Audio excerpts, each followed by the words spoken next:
Depuis que l'économie a pris un tournant scientifique, en gros depuis la fin du 19e siècle, les économistes ont pris l'habitude d'utiliser un certain nombre d'outils inspirés des sciences physiques ou des sciences mathématiques. Parmi ces outils, il y a notamment un outil essentiel qui est l'outil appelé la dérivée, que vous avez dû normalement étudier en cours de maths. Cette dérivée, elle est reliée à un outil plutôt inspiré des sciences physiques qui est la différentielle. Et on va voir que les différentiels ainsi que les dérivés peuvent être utilisés de manière efficace dans le cadre de l'économie. L'objectif de cette vidéo sera dans un premier temps de savoir expliquer le lien qu'on peut identifier entre différentiel et dérivés, puis de savoir expliquer le lien entre la dérivée et le taux de variation à partir d'un exemple appliqué à l'économie, en l'occurrence ici la fonction de production néoclassique. Donc vous le voyez, cette vidéo fait appel à un certain nombre de prérequis qui sont indispensables à une bonne compréhension du contenu de la vidéo. Donc on va d'abord étudier le lien entre différentiel et dérivé. Vous avez ici représenté en bas la définition traditionnelle de ce que c'est une dérivée. L'enjeu de cette première diapo va être de voir comment on passe de cette représentation traditionnelle à la représentation en termes de différentiels. Différentiels qui sont notés ici dy et dt.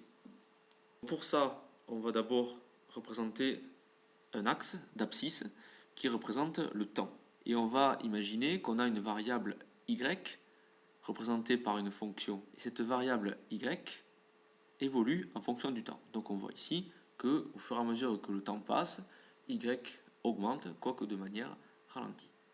On va ensuite tracer une tangente à cette courbe représentative de y en un point A. Donc on va lire ici l'abscisse du point A, donc TA, ainsi que l'ordonnée du point A, donc YK.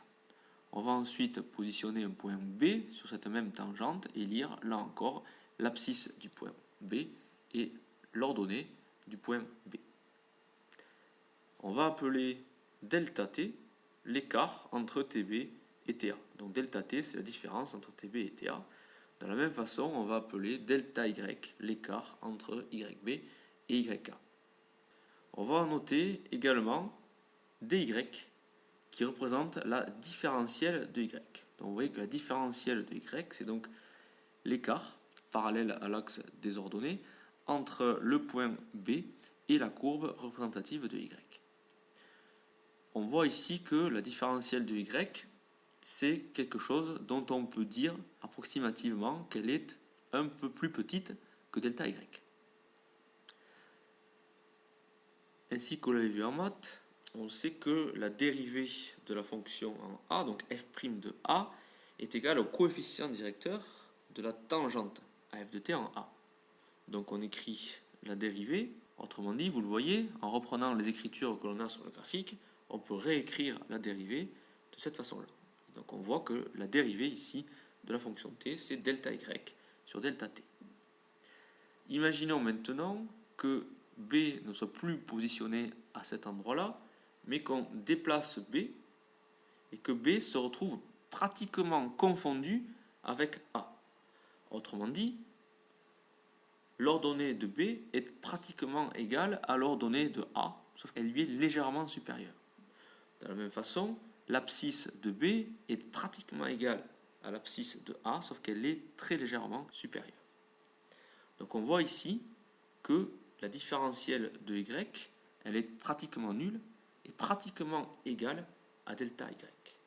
C'est ce qu'on peut écrire ici. Si B est presque confondu avec A, alors delta y égale à différentielle de y, et de la même façon, delta t est égal à différentielle de t. D'où l'on voit que delta et différentielle sont sensiblement identiques dès lors que le delta est très petit. On peut donc réécrire la dérivée de la fonction en faisant le rapport entre la différentielle de y et la différentielle du temps.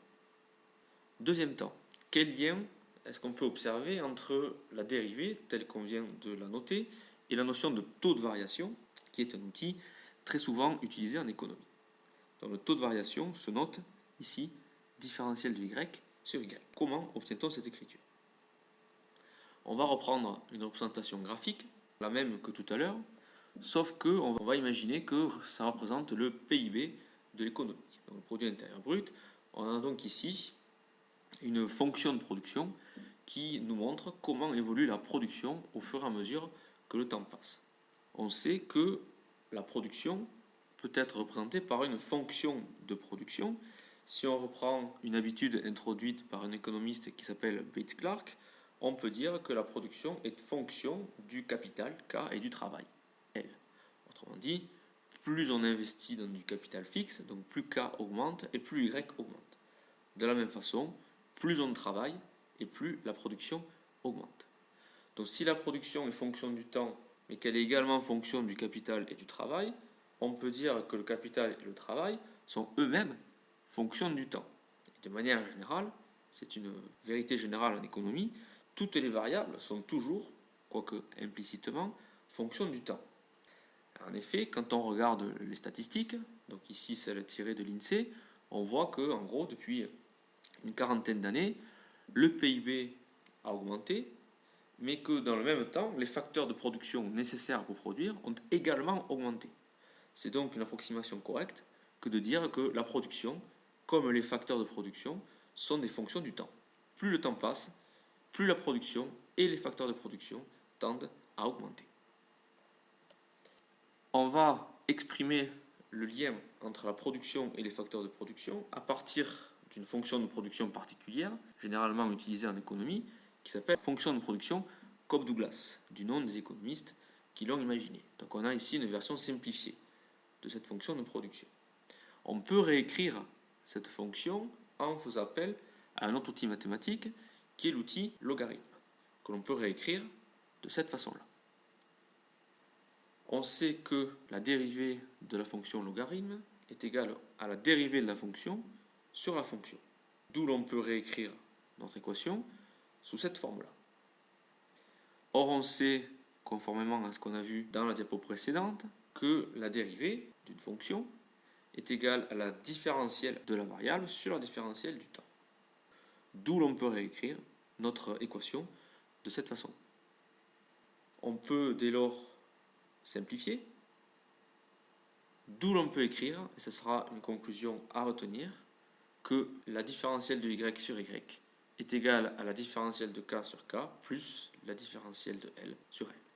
Et on reconnaît ici le taux de croissance du PIB, ici le taux de variation ou taux de croissance du capital, et là le taux de variation ou taux de croissance du travail. Une autre écriture possible, qui est plutôt une écriture utilisée en physique, consiste à réécrire la même chose mais de cette façon-là.